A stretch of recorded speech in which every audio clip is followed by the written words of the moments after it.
में नतीजे लिखेंगे सूबे की तकदीर। चुनाव की तारीखों का ऐलान भले ही ना हुआ हो, लेकिन सियासत शुरू हो चुकी है। किसने कहा कितना दम दिखाया, कौन किसकी वजह से कौन बगावत के मूड में आया, चुनावी चकल्लस में हर दिन दिखाएंगे आपको। कहां है घमासान की तैयारी, कहां है किसकी दावेदारी, जनता का दिल जीतने की लड़ाई में कौन है किस पर भारी।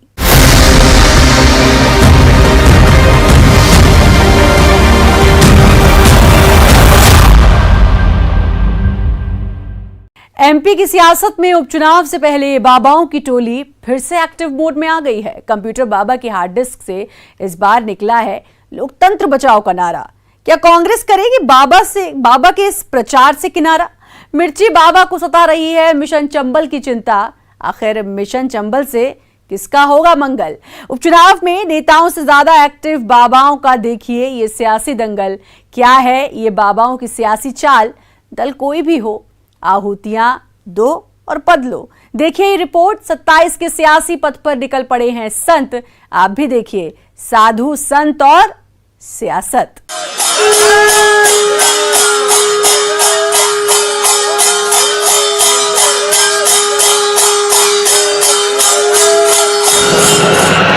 कंप्यूटर बाबा की हार्ड डिस्क से निकला नया सॉफ्टवेयर है लोकतंत्र बचाओ यात्रा।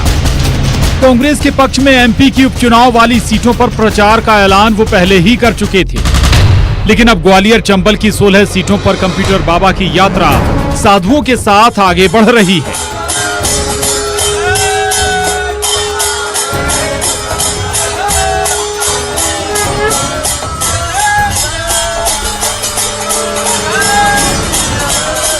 सत्ताईस सीटों के उपचुनाव को लेकर सियासी दल भले अभी पूरी तरह सक्रिय ना हुए हों, लेकिन हैरत की बात यह है कि बाबाओं की टोली एक बार फिर एक्टिव हो गई है। मिर्ची बाबा का दावा है कि अकेले ग्वालियर चंबल इलाके में कांग्रेस के पक्ष में 2000 के लगभग साधु संत कांग्रेस के पक्ष में प्रचार कर रहे हैं।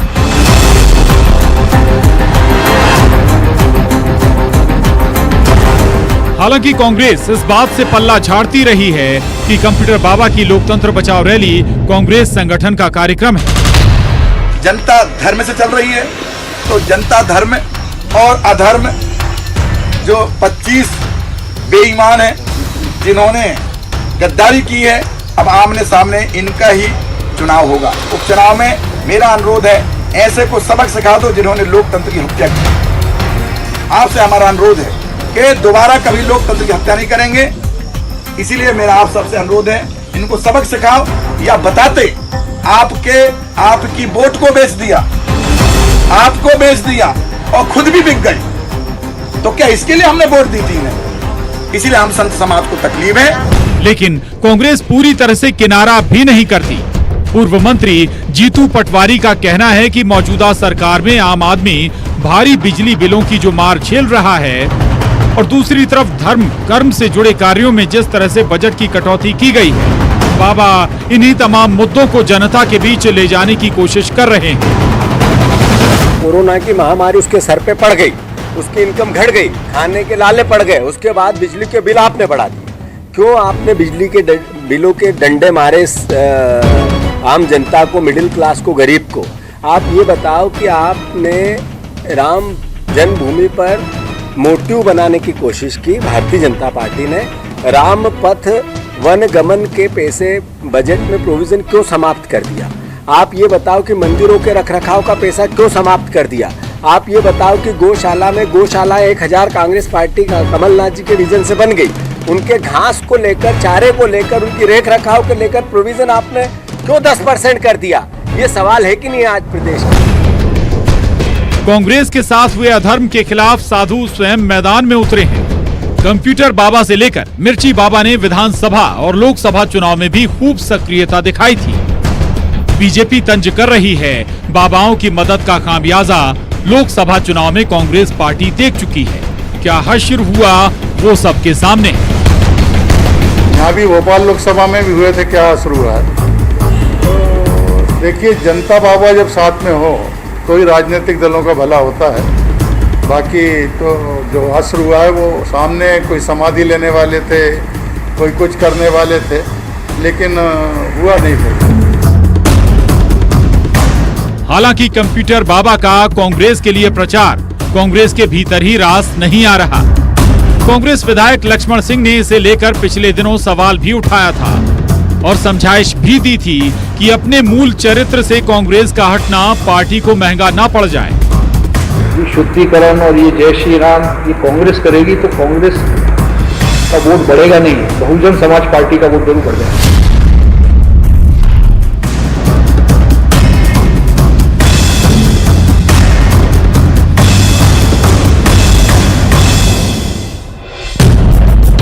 वैसे कंप्यूटर बाबा की सियासी सिद्धि किसी से छिपी नहीं। याद कीजिए, शिवराज सरकार के तीसरे कार्यकाल में किस तरह से उन्होंने राज्य मंत्री का दर्जा लिया सरकार में, और फिर कांग्रेस की सत्ता में भी कैबिनेट मंत्री का ओहदा। यानी जितनी आहूतियां दल कोई रहा हो, कंप्यूटर बाबा का नेटवर्क हर जगह सही कनेक्ट रहा। भोपाल में अनुराग श्रीवास्तव के साथ bureau report, news 18 Madhya Pradesh Chhattisgarh.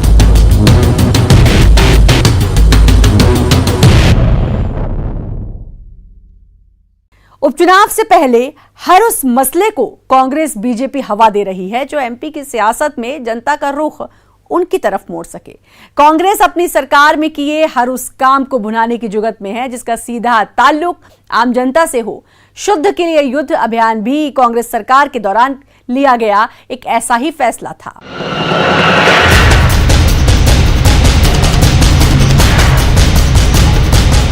उपचुनाव से पहले कांग्रेस हर उस मुद्दे को उछाल रही है जिस पर उसे लगता है कि जनता की सहानुभूति बटोरी जा सकती है।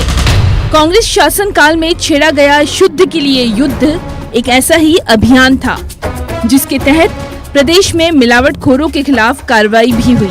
अब उपचुनाव से पहले कांग्रेस ने शुद्ध के लिए युद्ध अभियान से जुड़ा एक वीडियो सोशल मीडिया पर जारी किया है जिसमें बताया गया है कि जनता की सेहत के साथ कोई खिलवाड़ न कर पाए, इस लिहाज से कांग्रेस सरकार ने इस अभियान की शुरुआत की थी। कांग्रेस का दावा है कि शुद्ध के लिए युद्ध की जनता ने जमकर सराहना की। लोगों को शुद्ध मावा, दूध और दूसरे खाद्य पदार्थ मिलने लगे थे, लेकिन बीजेपी सरकार ने इसे बंद कर दिया। कांग्रेस ने इससे आगे बढ़ते हुए आरोप लगाए कि मिलावटखोरी में बीजेपी नेता शामिल रहे हैं। इस अभियान से प्रदेश की जनता खुश थी। मिलावटखोरियों में हड़कंप मच गया था। मिलावटखोरी प्रदेश छोड़ के जाने लगे थे, उनके खिलाफ कार्रवाई होने लगी थी। और इस अभियान को जब तक कमलनाथ की सरकार रही जब तक चलता रहा। कमलनाथ जी की सरकार जाने के बाद भाजपा सरकार ने इसे बंद कर दिया, क्योंकि हमारी सरकार के दौरान भी ये बात सामने है कि कई मिलावटखोरियों में भाजपा नेताओं के नाम सामने आए थे। कई भाजपा नेता पकड़े गए थे, भाजपा से जुड़े लोग पकड़े गए थे और शिवराज सरकार ने आते ही बंद कर दिया, क्योंकि भाजपा के लोगों का ऐसे लोगों को संरक्षण है, ये साबित होता है। और शिवराज सरकार ने बंद करने के बाद जनता में नाराजगी, जनता वापस मांग कर रही है। इधर बीजेपी ऐसे किसी भी मुद्दे पर कांग्रेस को लीड नहीं लेने देना चाहती, सो बीजेपी ने शुद्ध के लिए युद्ध अभियान पर ही सवाल उठा दिए। अब बीजेपी कांग्रेस शासनकाल में शुरू हुए शुद्ध के लिए युद्ध अभियान को ही वसूली और चंदा जुटाने का अभियान करार दे रही है। इस अभियान को व्यापारियों को प्रताड़ित करने वाला अभियान बता रही है बीजेपी। शुद्ध के लिए युद्ध अभियान वसूली अभियान था, व्यापारियों को प्रताड़ित करने वाला अभियान था। जिन पर रासुका लगाई थी वो कोर्ट में पहुंचे हैं। कई स्थानों पर कलेक्टर्स को भी कोर्ट ने फटकारा है, दंड आर्थिक तौर पर लगाया है। मुझे लगता है कि जो वसूली अभियान लगातार चंदा अभियान के तौर पर चल रहा था उसका खात्मा हुआ है। रही बात माफिया की, तो माफिया की समाप्ति की लगातार सतत प्रयास की आवश्यकता होती है जो चलते रहे। अभियान से जुड़ा वीडियो सोशल मीडिया पर आते ही एमपी की सियासत में न केवल उबाल आ गया बल्कि कांग्रेस बीजेपी में आरोप प्रत्यारोप भी शुरू हो गया। कांग्रेस को लगता है कि शुद्ध के लिए युद्ध अभियान की याद दिलाकर न केवल जनता का समर्थन हासिल किया जा सकता है बल्कि बीजेपी को कटघरे में भी खड़ा कर सकती है कांग्रेस। वैसे बीजेपी भी इस बात को भलीभांति जानती है कि ये जनता की सेहत से जुड़ा मसला है, सो यहाँ कांग्रेस की मंशा पर ही सवाल उठा दिया जाए। भोपाल से अनुराग श्रीवास्तव के साथ bureau report, news 18 Madhya Pradesh Chhattisgarh.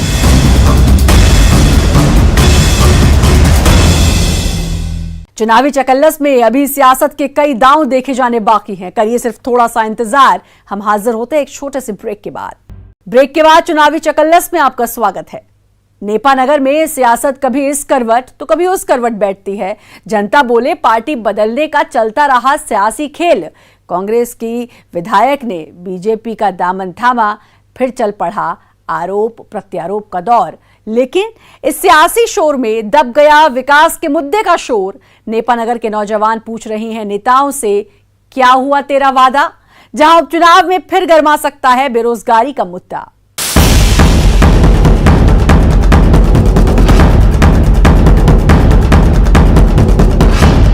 Nipah limited जहां थम गया मशीनों का शोर, अखबार के लिए कागज का प्रोडक्शन बंद हुआ और कई सपनों की इबारत अधूरी रह गई। जिस नेपा मिल को चालू कराने के लिए नेपानगर में कई आंदोलन हुए, वोटर की माने तो नेपा मिल सियासत का हिस्सा बनकर रह गया। जहां बेरोजगारों को उम्मीद थी कि इस मिल से उन्हें मिलों का सफर तय कर रोजगार के लिए दूसरे राज्यों, दूसरे शहरों में भटकना नहीं पड़ेगा, लेकिन अब इस उम्मीद की तस्वीर धुंधली दिखाई दे रही है। उनका घर छोड़ने का कारण क्या है? क्योंकि यहाँ पर रोजगार नहीं है। यहाँ पर बिल्कुल भी, हम खुद जितने यहाँ पे खड़े हैं इनमें से कई लोग नेपानगर से बाहर हैं, सिर्फ इसलिए कि यहाँ पर रोजगार की कोई सुविधा नहीं है। हम लोगों को हमारे माता पिता से दूर होकर, जैसे हम लोग 12th पास करते हैं तो फिर जो भी हायर एजुकेशन बाहर लेकर और वहीं पे जॉब करनी पड़ती है, क्योंकि यहाँ पे किसी भी प्रकार की कोई सुविधा नहीं है। और ऐसा नहीं है कि यहाँ पे सुविधा नहीं हो सकती है, पॉसिबल नहीं है, ऐसा नहीं है, पॉसिबल है, हर चीज़ सुविधा हो सकती है यहाँ पे। पर क्यों कोई जिम्मेदार नागरिक यहाँ पे जो या नेता जो चुन के आता है, वो क्यों अपने स्वार्थ के लिए ये सारी चीज़ों पे रोक लगाता है, और वो क्यों युवाओं के बारे में नहीं सोचता या नगर के हित में बात नहीं करता? वो सिर्फ केवल जहाँ आपको फायदा दिखता है आप उस चीज़ की बात करते हो, सिर्फ वो चीज़ें हो जाती है सुचारू रूप से। नेपानगर की सियासत ने उस वक्त करवट ली जब यहाँ सियासी सीन बदल गया। कांग्रेस से विधायक रही सुमित्रा देवी कस्टेकर बीजेपी की हो गई। सियासत बदली, बयानबाजी हुई, आरोप प्रत्यारोप का दौर चला। लेकिन बेरोजगारों का आरोप है कि सियासी पार्टियां सियासत में मशगूल रही, उनके हाथ में काम आए इसके लिए किसी ने ध्यान नहीं दिया। इस उपचुनाव में नेपानगर में बेरोजगारी का मुद्दा फिर गर्मा सकता है, जो इस सीट के बड़े मुद्दों में शुमार है। युवा वोटर नेताओं से सवाल कर रहे हैं, क्या ऐसे ही दूसरे शहरों की राह तकते रहेंगे हम? सुनिए जरा। अब हम लोग युवा लोग सब इकट्ठे हुए हैं नेपानगर के, तो हम लोग इस चीज़ के लिए आवाज़ उठा रहे हैं। हम लोगों को यहाँ पर जो नेपानगर में पहले तो आप हॉस्पिटल बनवा के दे, इसके बाद रोजगार जो है वो मेन मुद्दा है यहाँ का नेपानगर का, वो भी आप उस चीज़ पे भी ध्यान दीजिए। क्योंकि यहाँ के युवा जो है, हर जो भी युवा है उसकी मेंटलिटी यही है कि मुझे 12th पास करके बाहर हायर एजुकेशन के लिए जाना है, यहाँ पे एजुकेशन लेना, उसके बाद हम लोग जो भी जॉब के लिए उसको बाहर ही जाना है, इंदौर, भोपाल, बेंगलुरु, पुणे, वो जहाँ भी जाएगा। तो ऐसा क्यों? यहाँ पे क्या आप रोजगार की व्यवस्था नहीं कर सकते? लोग 5-5 हज़ार रुपये में इंदौर में कॉल सेंटरों में काम कर रहे हैं, तो क्या 5 हज़ार रुपये उसके घर में नहीं मिल सकते उसके माँ बाप के पास रह के? नेपानगर में उद्योग धंधों का विकास कितना हुआ, इसे समझने के लिए वक्त के पन्नों को पलटना पड़ेगा। जहां नेपा मिल में 2006 में कागज का प्रोडक्शन बंद हो गया था, फिर 2009 में अरुण यादव ने 1250 करोड़ रुपए रिवाइवल पैकेज लाया। इसके बाद यहां जन आंदोलन भी हुए, लेकिन 2006 से अब तक यहां अखबारी कागज का प्रोडक्शन शुरू नहीं हुआ।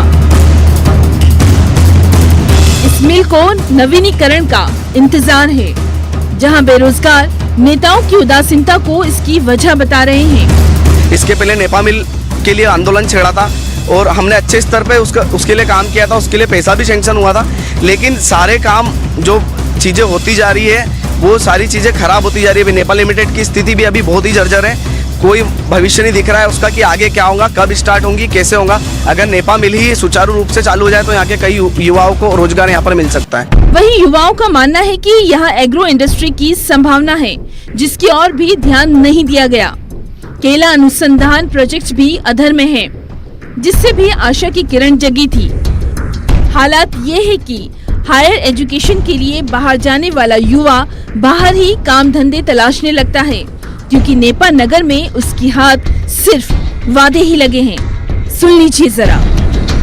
देखिए, उसमें जो लोकल लेबर है वो तो लगती है, पर जहाँ टेक्निकल की बात आएगी तो उसमें तो उतना ही समझौता कर सकते जितना आवश्यक है, क्योंकि आवश्यकता तो है और प्राथमिकता हमारी शुरू से रही है नियत कि भाई प्राथमिकता लोकल के लोगों को दी जाए, बजाय बाहर से आए हुए किसी भी। इधर सियासी पार्टियां इस मुद्दे पर एक दूसरे पर ठीकरा फोड़ रही है। आरोपों का दौर फिर चल पड़ा है। सियासी पार्टियां एक दूसरे को घेर रही है। नेपा मिल के लिए आपको सबको जानकारी भी है कि हमारे पूर्व सांसद अरुण यादव जी ने 1250 करोड़ का जो पैकेज स्पेशल लाया था रिवाइवल, जिसकी बदौलत नेपा में कभी वो आज लागू हो जाता तो आज नेपा नगर में किसी को रोजगार ढूंढने की आवश्यकता नहीं पड़ती। बुरहानपुर के भी युवाओं को रोजगार बहुत सारों को मिलता है, क्योंकि बहुत बड़ा प्रोजेक्ट था, बहुत बड़ी बात होती, ताकि वो नहीं हो पाया है। मैं आपको ये कहना चाहता हूँ कि हमारा विधायक बनेगा, हमारी सरकार बनेगी तो युवाओं को रोजगार के साथ नेपा मिल का डेवलपमेंट करने के, नेपा में रोजगार के कार्य खोलने की जवाबदारी हमारी होगी। आपको बता दूं कि हमने नेपा नगर विधानसभा में 100 एकड़ में जमीन एक्वायर की केला अनुसंधान के लिए, जिससे कि कई युवाओं को रोजगार मिलता। दावे तो बहुत किए जा रहे हैं, लेकिन हकीकत क्या है, ये बेरोजगार सवाल कर रहे हैं। बेरोजगारों का गुस्सा अब फूट रहा है। वो तो ये तक कह रहे हैं कि सियासी पार्टियां अपने फायदे और खींचतान में ही उलझी रही। मंडी स्वीकृत हुई, उस पर भी काम नहीं किया गया। आप ये जो चीज कर रहे हो, इस चीज से आप सोचिए कि भविष्य क्या हो रहा है नेपा नगर का, और नेपा नगर किस अंधकार की ओर जा रहा है। अगर ऐसे ही चलता रहा तो सारे युवा लोग अपने परिवार के साथ नेपा नगर से पलायन कर लेंगे और सारा नेपा नगर खाली हो जाएगा। फिर आप कर लेना राजनीति जिस प्रकार से आपको करनी है। नेपा नगर के उपचुनाव में युवा वोटर का अहम रोल है, जहां 30% युवा वोटर नेपा नगर की चुनावी बिसात को पलट सकते हैं। आखिर किस ओर रुख करेगा ये युवा वोटर? बुरहानपुर से शारिक अख्तर के साथ bureau report, news 18 Madhya Pradesh Chhattisgarh. Covid time में रैलियों का नहीं जोर, नेता कैसे सुनाएं बयानों का शोर। सोशल मीडिया कैंपेन की है अब बारी, कांग्रेस कर रही सोशल मीडिया पर बीजेपी को घेरने की तैयारी। जी हां, सोशल मीडिया कैंपेन के जरिए कांग्रेस इस उपचुनाव को जीतने के लिए दिलोजान से जुट गई है। जहां दिल्ली से सोशल मीडिया की ट्रेनिंग देने के लिए एक्सपर्ट आए हैं। सवाल है कि क्या ये कैंपेन फूंकेगा कांग्रेस में जान, बीजेपी करे तंज, ट्रेनिंग लेने वाला कोई बचा तो हो? आप भी देखिए रिपोर्ट।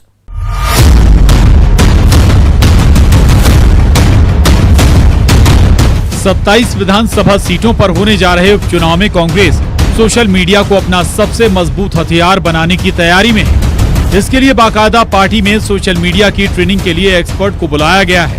कांग्रेस मीडिया विभाग को धार देने के लिए पार्टी के राष्ट्रीय उपाध्यक्ष पवन खेड़ा और कांग्रेस सोशल मीडिया सेल के अध्यक्ष रोहन गुप्ता ने मीडिया विभाग के पदाधिकारियों के साथ बैठक की।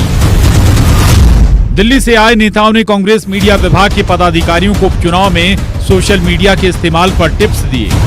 उपचुनाव में शहरी इलाकों से लेकर ग्रामीण इलाकों तक सोशल मीडिया कैंपेन पर किस तरह से कैंपेन चलाया जा सकता है। सोशल मीडिया की एक्सपर्ट टीम ने पार्टी पदाधिकारियों को तकनीकी की भी जानकारी दी। कोशिश ये है कि बीजेपी के खिलाफ मुद्दों के साथ आक्रामक रणनीति तैयार की जाए। टीवी डिबेट में भी कांग्रेस प्रवक्ताओं को ट्रेनिंग दी जाएगी। अब विषय के हिसाब से पार्टी की पैनल तय करेगी प्रवक्ता का भी नाम। इंटरनल पार्टी की अपनी वर्किंग होती है, उसको लेकर सब गतिविधियां चलती रहती है। मैं मानता हूं कि कुल मिलाकर मध्य प्रदेश का विकास मोटिव होता है। सोशल मीडिया को हथियार की तरह इस्तेमाल करने की तैयारी में लगी कांग्रेस पर बीजेपी तंज कस रही है कि पार्टी ट्रेनिंग देने को तो तैयार है, लेकिन ट्रेनिंग लेने वाले तो बचे हों। अच्छी बात है, कुछ तो करें। सवाल है कि ट्रेनिंग लेने को कोई तैयार है क्या? कांग्रेस में जिस प्रकार के झगड़े चल रहे हैं वो जग माहिर हैं, वो कोशिश करते रहे।